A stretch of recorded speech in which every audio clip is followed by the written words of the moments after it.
दोस्तों, इस दुनिया में भगवान होते हैं या फिर नहीं होते हैं? अगर भगवान होते हैं तो फिर इस दुनिया में इतना दुख क्यों है? वो हमारी मदद क्यों नहीं करते? क्यों आज इस दुनिया में इतनी तकलीफें हैं? लोगों का बुरा हाल है, लोग एक दूसरे से लड़ रहे हैं, कट रहे हैं, मर रहे हैं। क्यों है ऐसा? अगर भगवान है तो वो कुछ करते क्यों नहीं हैं? इसको ठीक से समझने के लिए सबसे पहले मैं आपको एक कहानी सुनाता हूँ। एक बार एक आदमी अपने बाल को कटवाने के लिए नाई की दुकान पर जाता है। वो पिछले कई सालों से अपने बाल को कटवाने के लिए उसी नाई की दुकान पर जाता था। दोनों की अच्छी दोस्ती हो गई थी। दोनों जब भी मिलता था तो इधर उधर की बातें करता था, कभी पॉलिटिक्स की तो कभी खेल की, कभी दुनियादारी की तो कभी घर परिवार की। लेकिन अचानक से उस दिन दोनों के बीच भगवान के अस्तित्व को लेकर बहस छिड़ गई। नाई कहता है कि मुझे भगवान के ऊपर कोई भरोसा नहीं है, मैं नहीं मानता हूँ कि इस दुनिया में भगवान है। तो इस पर वो आदमी कहता है कि ऐसा आप क्यों कह रहे हो? भगवान तो होते ही है, इस पूरी सृष्टि को कौन चला रहा है? तो इस पर नाई कहता है कि मैं नहीं मानता कि भगवान होते हैं। अगर भगवान होते हैं तो इस दुनिया में इतना प्रॉब्लम क्यों है? क्यों इतनी बीमारी है? क्यों इतनी गरीबी है? लोगों की अचानक से क्यों मौत हो जाती है? इस दुनिया में कितने बच्चे अनाथ हैं? क्या ये सब भगवान को पता नहीं है?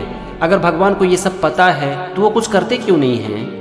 नाई के मन में भगवान के खिलाफ जितनी बातें थी वो बोलता चला जा रहा था। उस आदमी को लगा कि चलो क्यों बहस करना। वो अपना बाल कटाया और वहां से निकल गया। अभी वो नाई के दुकान के जस्ट बाहर ही खड़ा था कि उसे एक लंबी दाढ़ी और मूंछ वाला एक इंसान दिखाई पड़ा। उसे देखकर उसके मन में अचानक से कुछ बातें आई और वो नाई के पास जाकर बोलने लगा कि जानते हो, मुझे लगता है कि इस दुनिया में नाई होते ही नहीं हैं। तो यह सुनकर नाई को बड़ी हैरानी हुई और उसने उस आदमी से कहा कि क्यों, आप ऐसा क्यों बोल रहे हो? मैं आपके सामने खड़ा हूँ, मैं एक नाई हूँ और अभी अभी मैंने आपके बाल काटे हैं, फिर आप ऐसा क्यों बोल रहे हो कि इस दुनिया में नाई होते ही नहीं हैं? तो वो आदमी कहता है कि मैं नहीं मानता हूँ, मेरे ख्याल से इस दुनिया में नाई होते ही नहीं हैं। वो आदमी आगे कहता है कि अगर इस दुनिया में सचमुच में नाई होते तो लोगों की इतनी बड़ी बड़ी लंबी मूंछें और दाढ़ी क्यों होती? वो उस आदमी को दिखाते हुए कहता है कि देखो उस आदमी को, उसकी कितनी बड़ी बड़ी दाढ़ी और मूंछें हैं। ऐसा लग रहा है कि उसने जिंदगी में कभी भी अपनी दाढ़ी और मूंछें कटवाई ही नहीं है। तो इस पर नाई कहता है कि भाई साहब, नाई होते हैं। अगर लोगों की इतनी बड़ी बड़ी दाढ़ी, मूंछ और बाल है तो इसका ये मतलब नहीं है कि नाई इस दुनिया में नहीं है। लोग अगर हमारे पास अपने बाल को कटवाने के लिए नहीं आएंगे तो इसमें हम क्या कर सकते हैं? तो इस पर वो आदमी कहता है कि तुमने बिल्कुल सही बात कही और यही चीज लागू होती है भगवान के साथ भी। जिस तरह से कि अगर लोग आपके पास अपने बाल को कटवाने के लिए नहीं आते हैं तो आप कुछ नहीं कर सकते हो, ठीक इसी तरह से अगर लोग भगवान के पास नहीं जाएंगे तो भगवान क्या करेंगे? उस आदमी ने आगे कहा कि लोग भगवान को आज भूल चुके हैं, वो भगवान के पास कभी जाते ही नहीं हैं और इसीलिए आज लोग परेशान हैं। अगर लोग भगवान के पास नहीं जाते हैं तो इसमें भगवान क्या कर सकते हैं? दोस्तों, भगवान के अस्तित्व को लेकर ये थी एक छोटी सी कहानी। इस दुनिया में भगवान है या फिर नहीं है ये आपको कोई नहीं बता सकता। आप अलग अलग लोगों के पास अपने सवाल को लेकर जाओगे, आपको अलग अलग आंसर मिलेगा। इसका जवाब आप अपने बाहर कभी ढूंढ ही नहीं सकते हो। ये सिर्फ आप ही बता सकते हो कि आपका अनुभव क्या कहता है। आपको क्या लगता है कि इस दुनिया में भगवान है या फिर नहीं है? यहाँ तक कि समय के साथ आपके ओपिनियन भी चेंज होते रहेंगे। आज हो सकता है कि आपको लगे कि भगवान इस दुनिया में नहीं है, लेकिन हो सकता है कि कुछ दिनों के बाद आपका ओपिनियन बदल जाए। आपके साथ कुछ ऐसा हो जाए जिससे कि आपको लगने लगे कि नहीं, भगवान तो होते ही हैं। तो इस सवाल का जवाब कभी भी ना अपने बाहर ढूंढने की कोशिश मत करो। बहुत सारी स्क्रिप्चर हैं, उसकी स्टडी करो, अपनी लाइफ को देखो, आपके आसपास जो हो रहा है उसे देखो। फिर एक दिन आप खुद ही बता सकते हो कि आपका अनुभव क्या कहता है कि भगवान होते हैं या फिर नहीं होते हैं। जहाँ तक इस दुनिया में प्रॉब्लम की बात है तो बहुत सारी प्रॉब्लम की जड़ ना हम खुद होते हैं। ये सच है कि आपके जीवन की परिस्थितियां कभी भी पूरी तरह से आपके हाथ में नहीं होती। आप बहुत सारी चीजें कंट्रोल नहीं कर सकते हो, लेकिन किसी भी सिचुएशन में आपका रिस्पॉन्स क्या होगा, आप क्या करोगे, आप क्या डिसीजन लोगे, ये पूरी तरह से आपके हाथ में होती है और यही तय करती है आपकी किस्मत को। जंक फूड खाने से, स्मोकिंग करने से हमारा हेल्थ खराब होता है, ये किसे पता नहीं है। सवेरे सवेरे उठकर एक्सरसाइज करना, मॉर्निंग वॉक करना हमारे हेल्थ के लिए अच्छा है, ये किसे पता नहीं है। ये सबको पता है, लेकिन करते कितने लोग हैं? क्या हम ये उम्मीद करें कि भगवान आकर हमें ये बताएंगे कि नहीं बेटा, स्मोकिंग मत करो, सवेरे सवेरे उठकर एक्सरसाइज करो, अच्छा खाना खाओ, इससे तुम्हारी सेहत अच्छी रहेगी? क्या ये सब भगवान हमें आकर बताएंगे? इसीलिए जानने से कुछ नहीं होता है, करने से होता है। और अगर हमारे हाथ में जो है उसके ऊपर हम काम करते रहे ना, तो बहुत सारी प्रॉब्लम हमारी जिंदगी में आएगी ही नहीं, और अगर आएगी भी तो हम उसका सॉल्यूशन बड़े ही आराम से निकाल सकते हैं।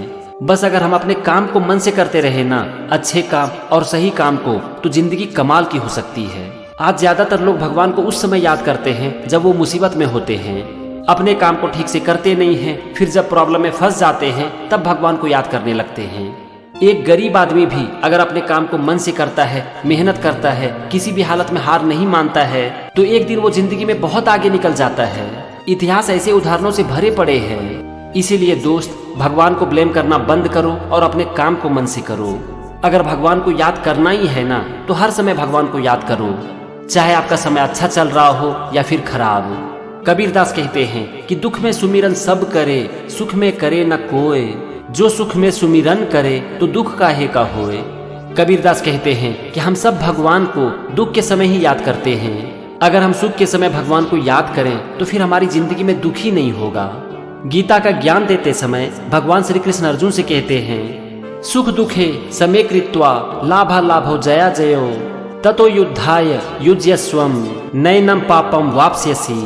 इसमें भगवान श्री कृष्ण अर्जुन से कहते हैं कि हे अर्जुन, सुख दुख, लाभ हानि, जय पराजय सबको समान समझो और युद्ध करो। अगर तुम इस भाव से युद्ध करते हो तो तुम्हें युद्ध का पाप नहीं लगेगा। यहाँ पर भगवान हमसे कह रहे हैं कि बिना स्वार्थ के अपने काम को करो। अगर आप गीता के इस ज्ञान को अपने ऊपर लेते हो ना, तो भगवान आपसे कह रहे हैं कि अपनी चुनौतियों से युद्ध करो।